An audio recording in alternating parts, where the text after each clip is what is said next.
ఓం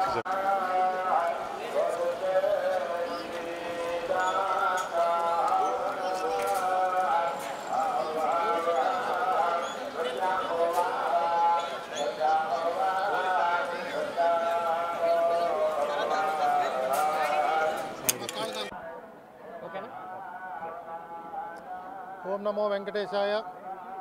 స్వామివారిని ఈరోజు నా జన్మదినాన ఆయనకి నా ప్రణామాలు అర్పించుకోవడానికి, ఆశీస్సులు స్వీకరించడానికి కుటుంబ సమేతంగా రావడం జరిగింది.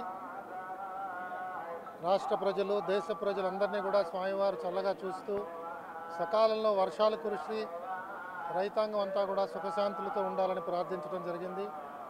అలాగే ప్రజలు, భక్తులు అందరినీ కూడా తమ తమ ఓటింగ్ హక్కుని వినియోగించుకుని తప్పకుండా సకాలంలో వెళ్ళి ఓటు వినియోగించుకోవాల్సిందిగా ప్రార్థిస్తూ, ప్రజాస్వామ్య పాలన అంటే ధర్మపాలన, ధర్మపాలన అంటే వెంకటేశ్వర స్వామి యొక్క అభిష్టం మేరకు ప్రభుత్వాలు నడవడం, ప్రజలు ఆనందంగా ఉండడం, సుఖశాంతులతో ఉండడం, జీవన భృతి అందరికీ చక్కగా దొరికి ఆనందమయ జీవితంలో గడపాలని ప్రార్థించుదాం.